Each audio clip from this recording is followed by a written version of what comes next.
तो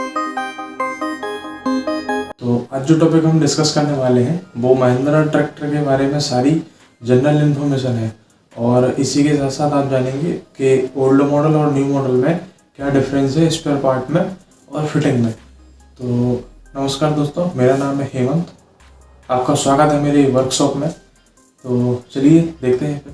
तो मैं आपके सामने 6 टॉपिक प्रेजेंट करने वाला हूँ जिसमें आप जानेंगे ट्रैक्टर से फ्रंट व्हील से लेके रियर व्हील तक के जितने भी हमारे टॉपिक हैं तो उनके बारे में आज आप जानेंगे। तो शुरू करते हैं हम फ्रंट व्हील से लेकर के। तो पहला टॉपिक हमारा रहेगा फ्रंट व्हील का पुशिंग और माउंटिंग का जो फिटिंग है तो किस तरह से होना चाहिए।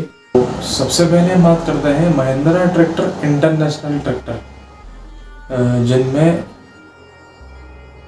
फ्रंट एक्सल सेक्शन जो है तो उनमें और डीआई मॉडल में, उनके बाद वाले जो डीआई मॉडल है तो उनमें किस तरह का section front axle section use किया जाता था।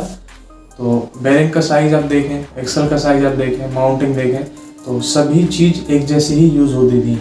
और महिंद्रा ट्रैक्टर में ये एक अच्छी खास बात है कि किसी भी मॉडल के स्पेयर पार्ट हम किसी भी मॉडल में फिट कर सकते हैं और 90 से 95% के जो स्पेयर पार्ट हैं वो एक दूसरे के मॉडल में फिट हो सकते हैं महिंद्रा ट्रैक्टर में।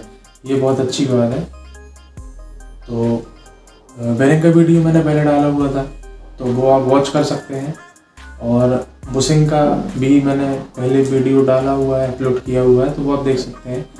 और आप देखते होंगे कि बुशिंग 2 टाइप्स की होती है, पहला हाफ बुशिंग और मेरे हिसाब से हाफ बुशिंग और फुल बुशिंग। तो फुल बुशिंग में हमारा सारे फ्रंट व्हील जो है तो एक्सल निकालने के बाद सारे बुश चेंज होंगे, उसके सेंटर के बुश चेंज होंगे और बेरिंग वगैरह जो भी है तो सारा कंप्लीट बुशिंग होता है उसमें।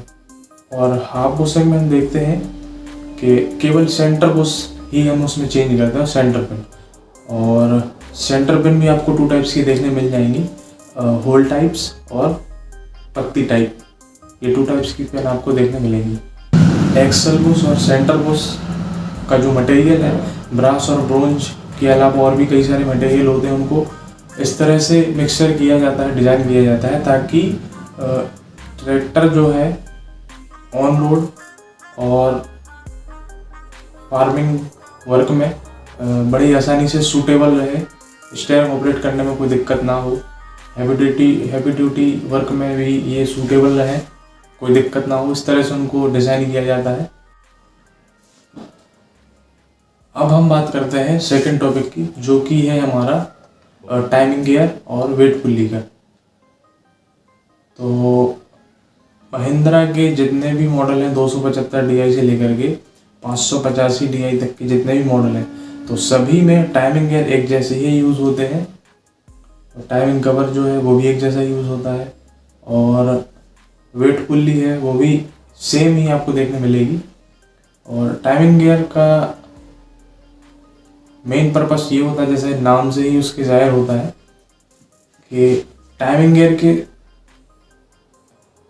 अकॉर्डिंग ही ट्रैक्टर इंजन का टाइमिंग सेट होता है, उस पर जो डॉट्स होते हैं उन्हें मैच करना होता है। वर्ल्ड टाइमिंग हो गया, केम मूवमेंट हो गया, पुश रॉड हो गए और रॉकर आर्म हो गया, पिस्टन काटने के बाद BDC पर आना, ये सभी टाइमिंग पर ही डिपेंड होते हैं। तो टाइमिंग हमारा क्लियर होना चाहिए, टाइमिंग गियर से ही हमारा ट्रैक्टर का साउंड रिलेट करता है। यदि टाइमिंग हमारा डैमेज होगा, मिस्टेक होगा तो साउंड भी हमारा क्लियरनेस नहीं आएगी साउंड में, ये चीज़ ध्यान रखें। और बाय चांस यदि हमें कभी टाइमिंग गियर चेंज करना है तो सबसे पहले आप मैकेनिकल रूल का ध्यान रखें। मैकेनिकल रूल हमारे हिसाब से ये होता है कि ट्रैक्टर को प्लेन सरफेस पर ला करके उसको आगे रखें और टाइमिंग कवर खोलने से पहले बैटरी को डिस्कनेक्ट करें और उसके बाद हम अपने आगे का जो वर्क है वो कंटिन्यू रख सकते हैं, क्योंकि बैटरी डिस्कनेक्ट करना बहुत ही ज़रूरी होता है, खास करके टाइमिंग गियर का वर्क करने पर, इंजन का वर्क करने पर और टाइमिंग पंप को खोल कर रिप्लेस करने पर ये चीज़ हमें ध्यान रखना है। और टाइमिंग गेयर जब हम चेंज करते हैं तो सबसे पहले टाइमिंग कवर निकालने के बाद हम पुराना जो गियर है टाइमिंग गियर, तो सभी टाइमिंग गियर का हम टाइमिंग एक साथ मैच करने के बाद टाइमिंग गियर को रिमूव कर सकते हैं और असेंबल करने के लिए सेम पोजीशन पर हम उसको फिट करेंगे, तो टाइमिंग हमारा रॉन्ग नहीं हो पाएगा, सही फिटिंग हो पाएगा टाइमिंग का। तो ये चीज़ आप ध्यान रखें। जैसा कि मैंने पहले जो वीडियो डाला हुआ था उसमें मैंने आपको बताया हुआ था। और बैटरी डिस्कनेक्ट करने का मतलब ये नहीं है कि आप फ्रंट व्हील हब ग्रीसिंग करें तो बैटरी डिस्कनेक्ट कर दें, ऐसा नहीं है, ये अपने ऊपर डिपेंड करता है। तो ये चीज़ आप ध्यान रखें, वरना आप लोग कहेंगे कि मैंने बोला था कि बैटरी डिस्कनेक्ट करना है कोई भी काम करने से पहले, तो हब ग्रीसिंग करने पर ही आप बैटरी डिस्कनेक्ट कर दें, तो ऐसा नहीं है। तो अब बात करते हैं हमारे थर्ड टॉपिक की। तो थर्ड टॉपिक हमारा है इंजन टॉपिक। तो इंजन टॉपिक के बारे में हम बात करते हैं। जैसा कि आपने मेरी पिछली वीडियो में देखा हुआ होगा इंजन टॉपिक का। और महिंद्रा ट्रैक्टर के जितने भी इंजन हैं तो 4 स्ट्रोक के साथ डायरेक्ट इंजेक्शन डीजल इंजन आपको देखने मिलेंगे। और इनमें हम 20W40 grade multi oil fill कर सकते हैं। जितने भी महिंद्रा ट्रैक्टर हैं DI मॉडल, तो सभी में एक जैसे ही पिस्टन और लाइनर और स्पेयर पार्ट जो भी इंजन का, तो सभी एक जैसा ही सेम फिटिंग होगा। लेकिन न्यू मॉडल में थोड़ा सा आपको चेंज देखने मिलेगा लाइनर में और पिस्टन में। तो न्यू मॉडल में आपको देखते ही साथ फर्क मालूम चल जाएगा, लेकिन हमारा जो ओल्ड मॉडल है तो उसमें आपको एक जैसा ही फिटिंग देखने मिलेगा। 585 से लेके 275 के मॉडल में सभी मॉडल में आपको एक जैसे ही फिटिंग देखने मिलेगा। और 3 सिलेंडर ट्रैक्टर में हमारा 6 लीटर का गेज होगा इंजन ऑयल गेज का, और 4 सिलेंडर में आपको 7.5 का ऑयल गेज देखने मिलेगा। बात करते हैं रेडिएटर की। तो रेडिएटर आपको 2 टाइप्स के देखने मिलेंगे, कॉपर रेडिएटर और एल्यूमिनियम फाइबर बॉडी रेडिएटर। तो ये आपको 2 टाइप्स के देखने मिलेंगे। कॉपर रेडिएटर का सर्विस थोड़ा सा हमें कम मिलेगा, और जो एल्यूमिनियम न्यू मॉडल में जो आजकल रेडिएटर आपने देखे होंगे तो उनका सर्विस हमें थोड़ा सा ज़्यादा देखने मिलेगा, क्योंकि लीकेज का प्रॉब्लम नहीं होता उसमें। तो अब बात करते हैं हमारा 4th टॉपिक, जो कि है क्लच का टॉपिक। तो क्लच के बारे में बात करते हैं। जितने भी हमारे व्हीकल हैं तो सभी में क्लच का होना बहुत ही ज़रूरी होता है। लेकिन ट्रैक्टर की बात करते हैं हम, तो ट्रैक्टर में होता क्या है, महिंद्रा ट्रैक्टर में जनरली आपको 4 टाइप्स के प्रेशर प्लेट देखने मिलेंगे। पहला 10 इंची प्रेशर प्लेट, दूसरा 11 इंची प्रेशर प्लेट, तीसरा हमारा डायफ्रागम क्लच प्लेट, और चौथा हमारा डुअल टाइप प्रेशर प्लेट।